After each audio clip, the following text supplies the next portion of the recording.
I am really delighted to get a chance to join this DAV conference, and particularly, while better late than never, to be a part of the candidate forum that you've hosted today. I am very proud of the work we have done together, particularly the work we have done to pass what we now just call Jason's Law. It was an amazing opportunity to work with the Simkuski family, to work with the DAV and other veterans service organizations, to put together legislation that took on a problem that was at the VA. And we worked on a solution that holds the VA accountable, strengthens oversight of their prescribing practices, and provides safer care for our veterans to prevent a tragedy like Jason's loss from happening again. Jason's Law is working. It strengthened the VA's opioid safety initiative, and in Wisconsin, the bipartisan reform has helped the Toma VA achieve, and get this, a 47% decrease in the number of veterans who are on chronic opioids. And for veterans who are on both opioids and benzodiazepines, there has been a 76% reduction. Yes. And I want to say that these sort of numbers are reflected nationwide throughout the VA. And I just want to thank you again for working with me, but to point out, because they've just walked into the room, two people who are extraordinarily responsible for turning their personal tragedies into hope, and that's Marv and Linda Simkoski, Jason's parents.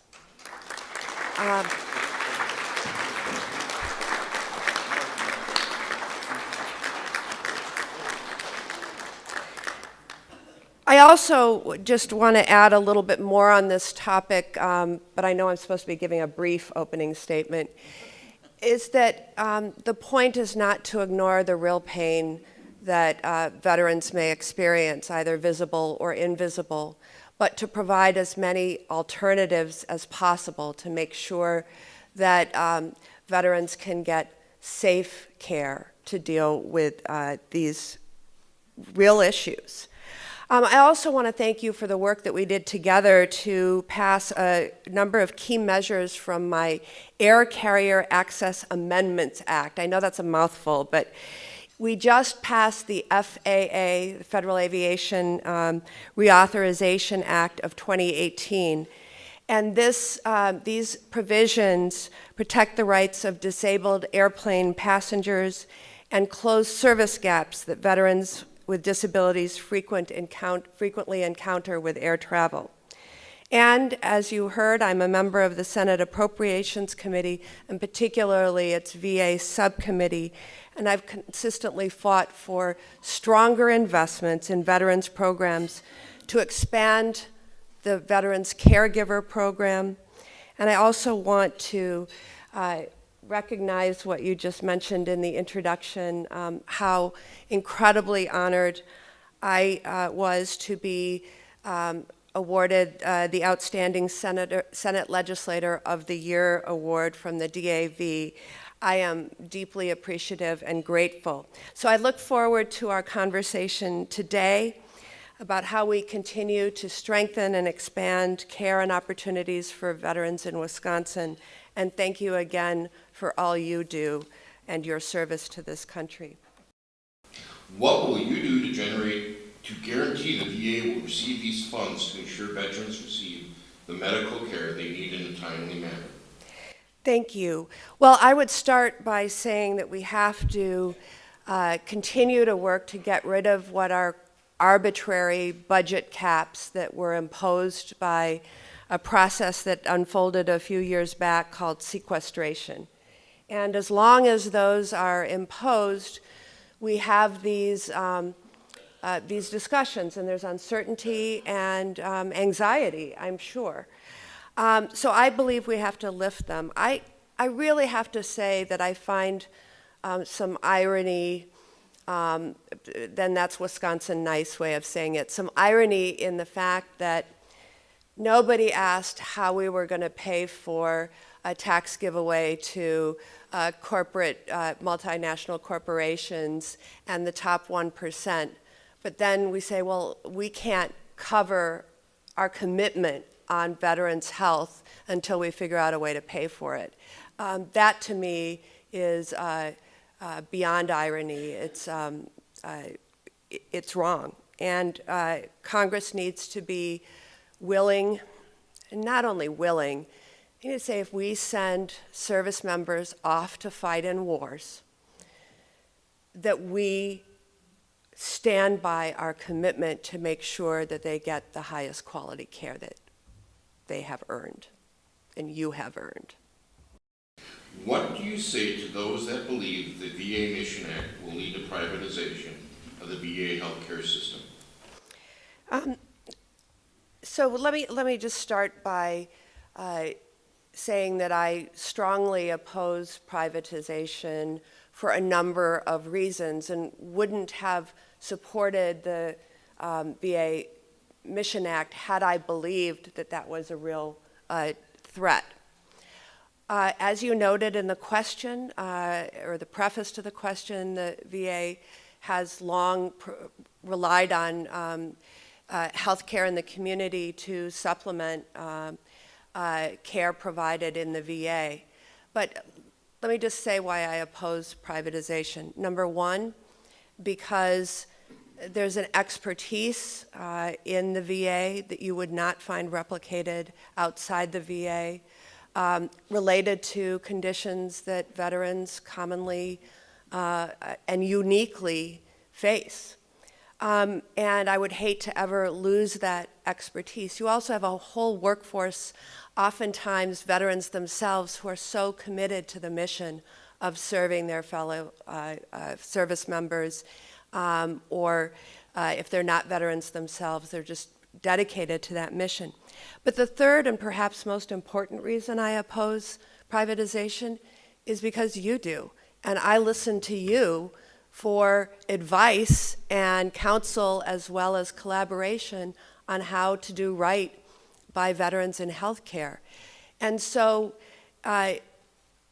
because so many organizations like the DAV that are dedicated to making sure that we continue to strengthen and improve the VA, supported the Mission Act, it was important that we put in safeguards to prevent another administration or another Congress trying to push a political agenda of privatization. And so I worked with the sponsors to add those safeguards to make sure that we wouldn't be leading down a path of privatization.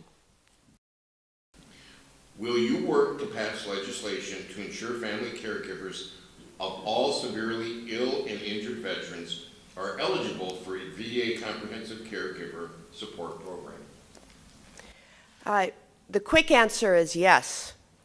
When a veteran needs assistance from a caregiver, it can be for a reason of injury, and it can also be for a reason of illness. And if it is service-connected, it certainly ought to be treated with equity. The veteran should be treated with equity, as should the caregiver. As was noted in my introduction, although my grandmother was not a veteran, I know something about caregiving. And it was my honor, since my grandmother had raised me since I was 2 months old, to be able to be involved in helping her when she needed it. And recently, after a multi-year effort, I joined forces with a colleague, a Republican colleague, Susan Collins of Maine, to introduce and finally pass something called the Raise Family Caregivers Act, recognizing that across this country, loved ones make lots of sacrifices to take care of other loved ones. While this measure did not apply specifically to veterans, it is a part of a passion that I have to recognize and support the people who do the care. And I was pleased to join Senator Dick Durbin in 2015 and working with the DAV to introduce the Caregivers Expansion and Improvement Act, to opening up the VA caregivers program to all eligible veterans, but now we have to expand the definition of who is eligible. What would you do to ensure the sex-specific needs of women veterans are addressed appropriately within the Veterans Health Administration? Well, it starts with sponsoring, as a co-sponsor, the Deborah Sampson Act.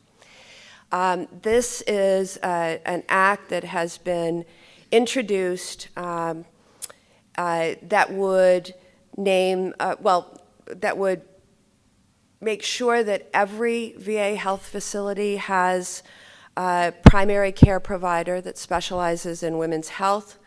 It would also add to the budget for facility improvements so that we can address some of the inadequacies of current facilities that were built, presuming that 99.9% of the folks that they would see would be male veterans. Obviously, this is something that's been changing over years, but some of our facilities were not built to accommodate that.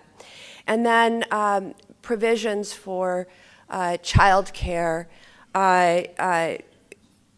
for women veterans and better maternity care facilities and options for veterans. I just want to mention, maybe this is well known in the room, but it was something that I learned when it's like, who is Deborah Sampson?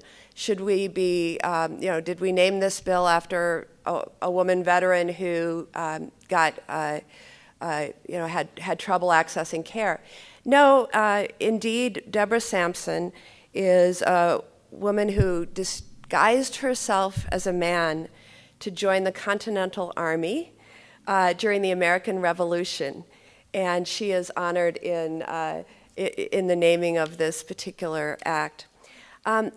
I will also say that in addition to the Deborah Sampson Act, which is very specific in terms of the improvements that would need to be made, there are some other important things that we've been pushing in the VA subcommittee of the Appropriations Committee, and including being able to get, in the recently passed appropriations bill, an additional $10 million above the president's request for facilities and gender-specific care for the continuing redesign of VA women's health care and the healthcare delivery system. So I'm fighting in committee and subcommittee too.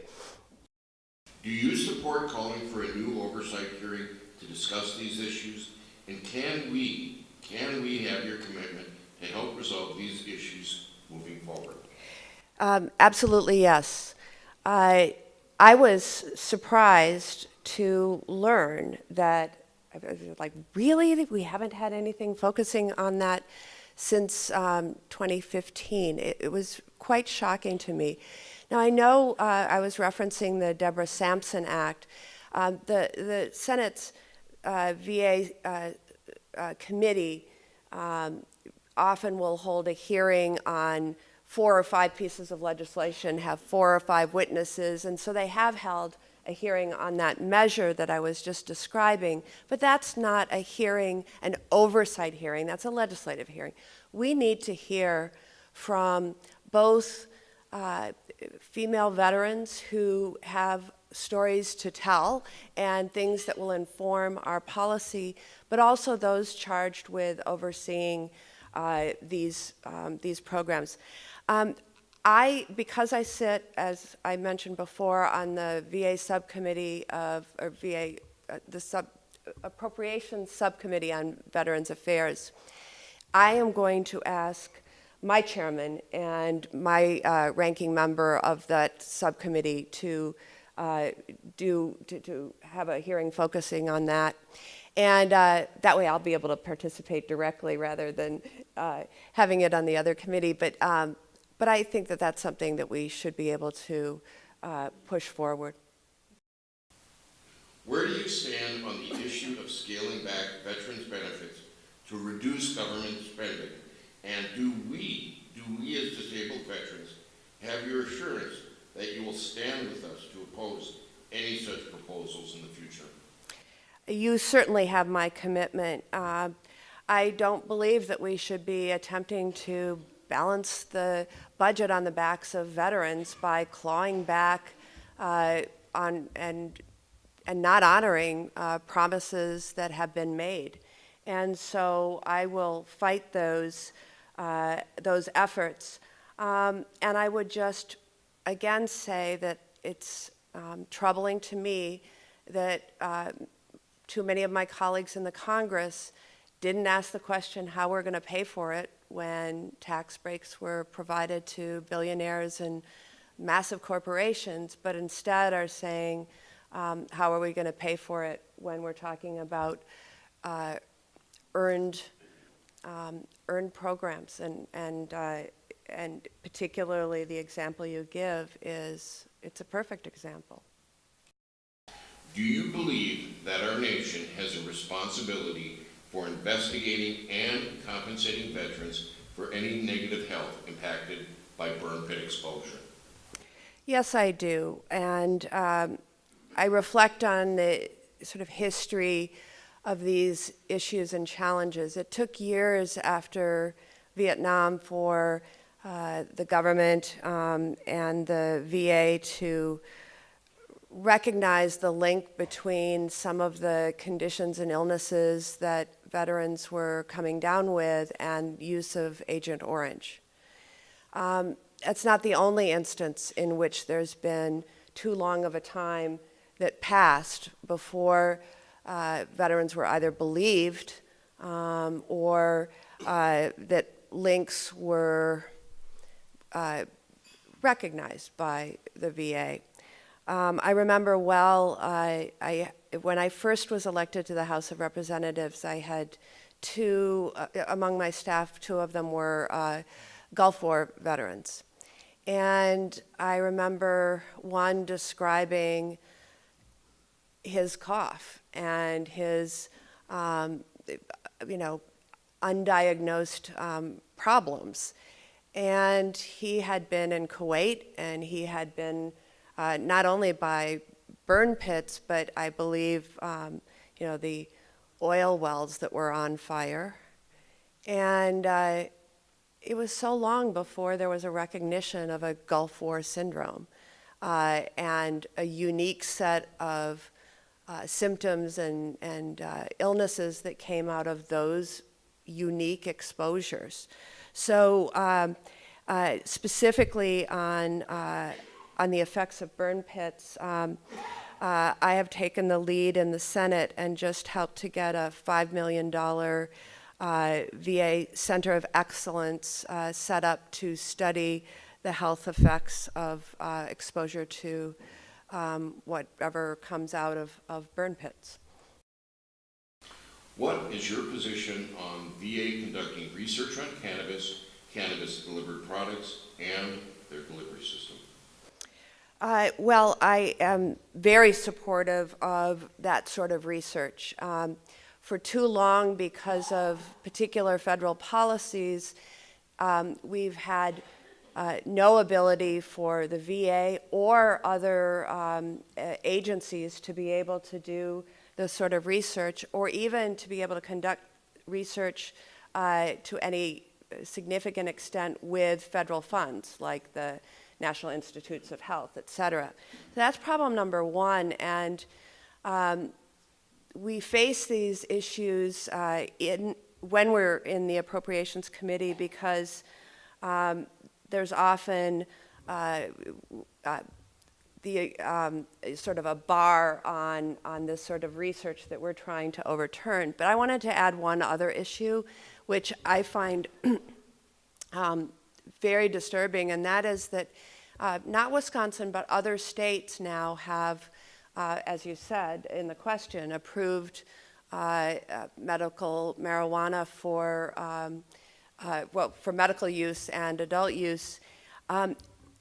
Hospitals, VA hospitals in those states are in a very unique circumstance that despite the state having taken steps to legalize, a VA doctor cannot answer questions that his patient might ask about whether they should seek to use medicinal marijuana and how it might affect their health condition. They're gagged, basically, from being able to discuss with their patients because of their relationship with the federal government, not the state government. And so we have each year been voting, and I'm happy to report, a bipartisan vote these days, perhaps in part because of which states have gone forward, but a bipartisan vote in committee to allow VA doctors to use their medical knowledge and not have to clam up when they're asked by their patients about something that they should be able to discuss with their patients. Where do you stand on this issue? And do we, as disabled veterans, have your assurances that you will stand with us to oppose any such proposal in the future? So I opposed the administration's attempt to make changes to the individual unemployability, that provision that they put in their proposal. And I'm glad that it was under the previous VA secretary that they pulled back on that pretty quickly. They heard your voices and our voices collectively. So they pulled it back. We don't see it in their next budget proposal. However, we need to be vigilant, and I just ask you to keep on monitoring the situation because who knows, it's a new VA secretary. We just need to make sure that this doesn't resurface, and I'll join you in that fight if it does. Would you be willing to work with veteran service organizations and other stakeholders to not only ensure veterans benefits, services, and healthcare are safe from privatization, but also work to ensure the VA has all of the resources it needs to provide optimal health care while effectively administering the benefits and services veterans have already earned? So hopefully you noted in my opening statement that working with veteran service organizations that represent the collective voice of their members is something that I do all the time. And I know we're not going to make headway on our priorities if we don't both aim to work in a bipartisan manner in the Congress and within communities, but also work closely with the folks. And you're volunteers with the DAV, but yet you're representing so many voices of others by being a part of this, by being a part of the effort to create a legislative agenda, to bring that to Washington, to bring that to Madison.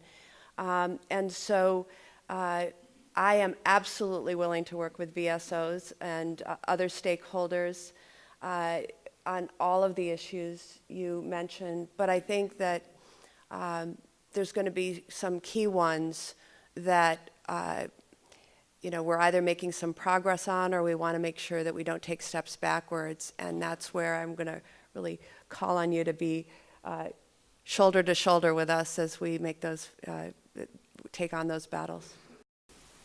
Do you support expanding presumptive disease to those veterans who served in the waters offshore of Vietnam? I sure do, and I'm an original co-sponsor of the Senate legislation that would do just that, to expand the presumption for the deep water, or the blue water Navy. It makes more sense that we should take up the House passed bill, since it passed unanimously, and then we don't have to go back and forth and back and forth.